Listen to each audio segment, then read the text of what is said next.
Bien cher Monsieur l'abbé, pour la première fois aujourd'hui, vous montez à l'autel. Chers confrères, chères familles, chers fidèles, vous êtes ce matin les témoins de cette fête, de ce jeune prêtre qui, pour la première fois, monte à l'autel. Et puisque Monsieur l'abbé Gauthier-Monet me fait l'honneur de prendre la parole, je me permettrai de dire rapidement ce qu'est le prêtre. Ce qu'est le prêtre pour nous, pour vous, chers fidèles, ce que vous devez être à l'égard du prêtre. Mes chers amis, le prêtre est le représentant de notre Seigneur Jésus-Christ. C'est une évidence, mais même c'est plus que cela. Il est même le vestige, l'image de la Sainte Trinité sur terre.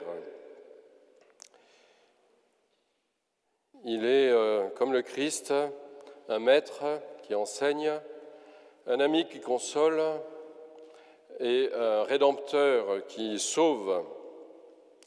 Le prêtre, on pourrait dire déjà, est l'image, le vestige du Père, de la Sainte Trinité, puisque le prêtre doit prêcher la foi, comme nous l'a dit Monseigneur hier. Eh bien, la première des vérités à enseigner, c'est bien la Sainte Trinité. Eh bien, le prêtre est déjà le maître, il est déjà l'image du Père qui donne la vie à son Fils, qui donne sa nature, qui donne ce qu'il est. Notre Seigneur Jésus-Christ, pendant les 3 années de sa vie apostolique, a fait entendre la parole de Dieu. C'était là son ministère, instruire les hommes, les éclairer sur leur origine, sur leur destinée, sur leur devoir envers Dieu. Et dans la synagogue, sa parole simple, claire, vivante, intéresse tellement son auditoire que, nous dit saint Luc, tous les yeux sont arrêtés sur lui. Et notre Seigneur n'a pas cessé de prêcher le Père. En toutes circonstances, notre Seigneur se montre un maître admirable de patience, de douceur, de bonté. Il blâme le vice, certes, mais il exalte la vertu à travers les béatitudes. Il élève les âmes au-dessus des pensées vulgaires. Il ouvre devant elles des horizons inconnus. Il annonce ces vérités invisibles et éternelles. Il fait entrevoir la possibilité dès ici-bas d'être les enfants de Dieu. Et il assure la réalisation par cette possibilité d'atteindre la vie éternelle. Et sa voix est tellement prenante, ses arguments tellement convaincants, que souvent les récits évangéliques se terminent ainsi « et beaucoup crurent en lui ». Et ceux-là même qui sont opposés à sa doctrine sont bien obligés de reconnaître la véracité de sa doctrine. Jamais homme n'a parlé comme cet homme. Eh bien, mes chers amis, la parole divine, entendue pour la première fois en Palestine, en Judée, dans la Galilée, n'a jamais cessé de résonner dans le monde. Et parmi les humbles âmes généreuses, notre Seigneur en choisit certains. Il choisit ses apôtres. « Venez, je ferai de vous des pêcheurs d'hommes. » Et quand l'éducation des apôtres est faite, du sommet de la montagne de Galilée, Jésus leur dit « Maintenant, allez prêcher, allez annoncer l'Évangile, enseignez toutes les nations, baptisez-les au nom du Père et du Fils et du Saint-Esprit. » Et à chaque génération, cet appel s'est fait retentir, cet ordre du Maître a été entendu. L'enfant, le jeune homme ont reconnu dans le fond de leur cœur cet appel de la voix douce, attirante, aimable de notre Seigneur. Je ferai de toi un pêcheur d'hommes. Et quand l'éducation du nouvel élu a été faite, quand au matin du plus grand jour de sa vie, il s'est présenté devant le pontife, la voix de notre Seigneur a retenti de nouveau. Allez enseigner toutes les nations. Et quand les lèvres du nouvel apôtre s'ouvriront, ce seront les paroles de notre Seigneur Jésus-Christ qui nous sera donnée. Ce sera la voix du Père qui se fera entendre afin que nous devinssions d'autres Christ. N'oublions pas cela. La parole de notre Seigneur Jésus-Christ que vous avez entendue au catéchisme, que vous avez entendue dans les sermons, quand votre âme commençait à s'éveiller au mystère de la foi ou se développer au fur et à mesure des sermons dominicaux, qui vous rappelait les grands devoirs de la vie chrétienne. Certes, cela passait par la bouche d'un prêtre, mais c'était bien la parole de notre Seigneur Jésus-Christ. Cela doit être, en tout cas, toujours la parole de notre Seigneur Jésus-Christ qui doit retentir à vos oreilles. Le prêtre est le maître qui prêche. Sa première mission est de préparer la venue de la grâce. Le prêtre aussi est l'ami fidèle. Il est uni au Saint-Esprit par son ministère. Les âmes fructifient dans la grâce. Il est associé à l'opération du Saint-Esprit dans les âmes. Et le prêtre est près de vous, le guide aimant, qui console, qui guérit. Et nous voyons bien dans la vie de notre Seigneur tous ces épisodes, toutes ces scènes où son cœur se répand à profusion, avec tendresse, avec amour. Et tous ces malades qui sont guéris quand ils lui sont présentés, son cœur rempli de pitié pour tous, l'aveugle-né qui tend la main sur les marches du temple, le paralysé depuis 38 ans qui est guéri à la piscine probatique, les lépreux qui, entendant notre Seigneur Jésus-Christ arriver, l'appellent au secours, font appel à sa miséricorde, le supplient de jeter un regard sur leur détresse. Le centurion qui demande la guérison de son serviteur. Nous avons dans l'Évangile des pages et des pages de la miséricorde de notre Seigneur Jésus-Christ.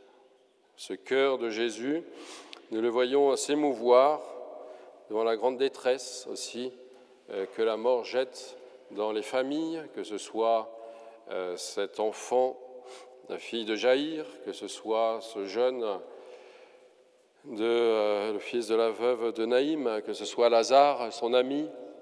Notre Seigneur s'attriste avec ceux qui sont tristes. Mais évidemment, le plus important, la compassion de notre Seigneur se porte vers les pécheurs, devant ces souffrances morales. Le mal, le vrai mal, c'est le péché. Le seul vrai mal, c'est le péché qui torture les âmes, celui qui détruit d'une certaine manière.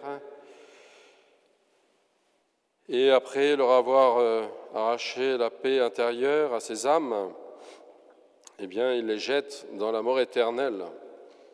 Et notre Seigneur Jésus-Christ se montre d'une bonté plus que maternelle, d'une bonté divine, tout simplement pour les pécheurs repentants.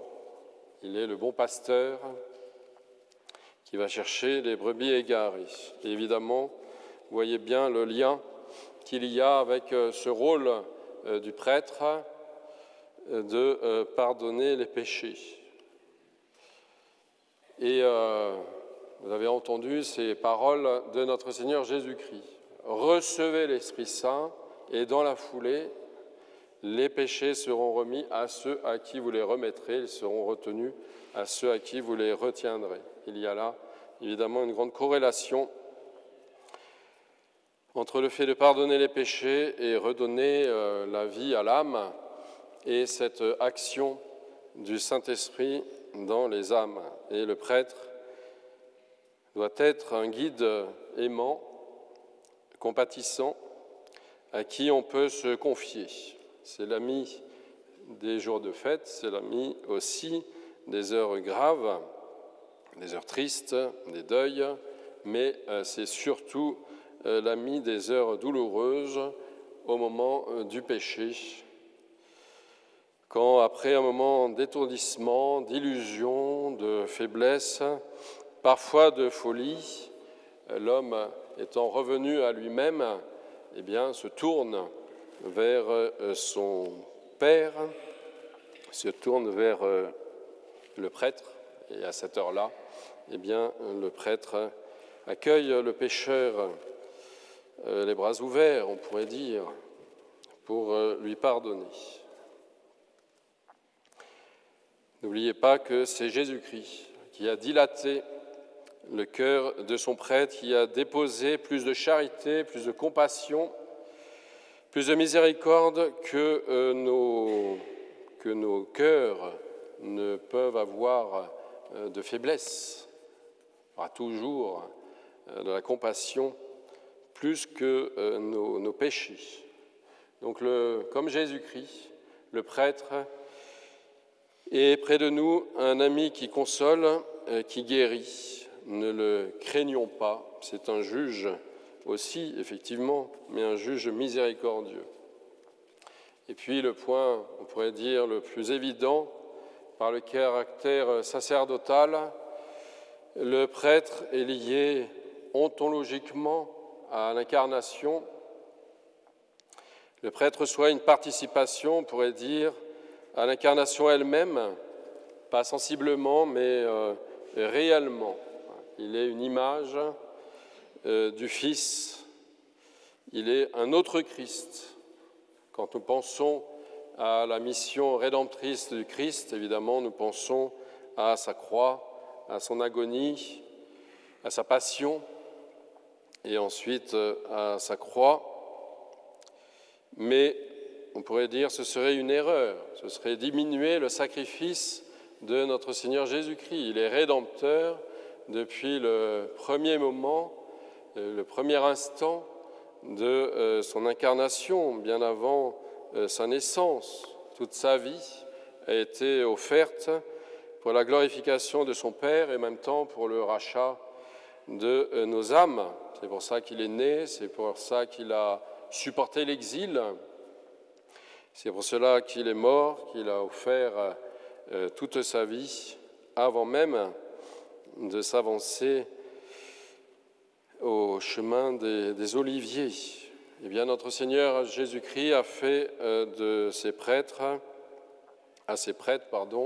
le très grand honneur de les associer à son œuvre de rédemption par les sacrements, mais surtout, bien évidemment, par le saint sacrifice de la messe. Que deviendrait un monde sans la messe, sans évidemment la véritable messe? Plus de baptême, plus d'autel, plus de pardon, plus de consolation pour les malades, plus de prières pour les morts, plus d'espérance pour ceux qui restent. Surtout, donc, s'il y avait plus de prêtres. Sans le prêtre, nous retournerions au paganisme et la rédemption de notre Seigneur Jésus-Christ ne serait plus appliquée. Mais pour accomplir sa mission, le prêtre doit, comme notre Seigneur, se faire rédempteur. À partir du jour inoubliable où, à l'appel du Maître, le Lévite a dit « Atsum, je suis là », me voici pour votre service, et où notre Seigneur a répondu, tu es sacerdos in aeternum, tu es prêtre pour l'éternité. À partir de ce jour-là, le prêtre ne s'appartient plus, il appartient à son œuvre, l'œuvre de rédemption de notre Seigneur Jésus-Christ.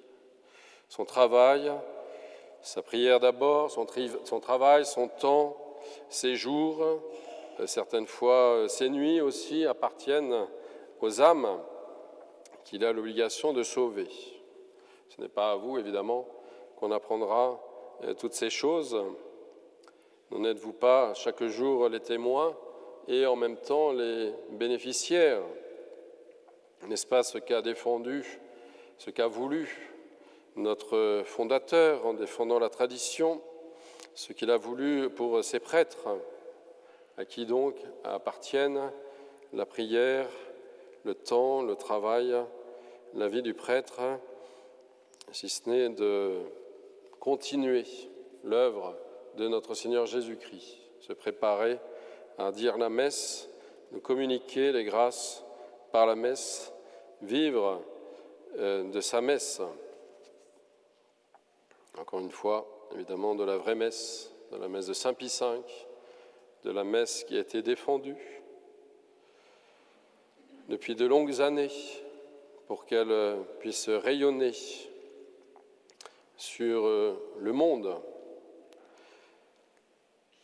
Comme Jésus-Christ, donc le prêtre est un rédempteur qui sauve, ayez confiance en lui, suivez-le, assistez à la messe le plus souvent possible, tous les jours, si possible, communiez le plus souvent possible, tous les jours aussi, qu'il y ait cette communication entre votre âme et notre Seigneur Jésus-Christ, entre notre Seigneur Jésus-Christ et votre âme, par la Sainte Eucharistie. Vous pourrez rajouter, chers fidèles, aidez vos prêtres. Dieu les a ennoblis par un honneur dont ils seront toujours indignes, mais il leur a imposé en même temps des devoirs dont il leur demandera un compte rigoureux. Aidez-les par votre docilité, puisqu'il est le maître, le guide et l'ami. Aidez-les surtout par vos prières. Un jour, le bon pasteur, le pasteur des pasteurs, vous en récompensera. Daigne la très sainte Vierge Marie nous aider tous, prêtres et fidèles, à bien comprendre quelle est la grandeur du prêtre, faisant en sorte de vivre de cette action de la Sainte Trinité, encore parmi les âmes, parmi les hommes, vivre de notre messe, ainsi soit-il. Au nom du Père et du Fils et du Saint-Esprit, ainsi soit-il.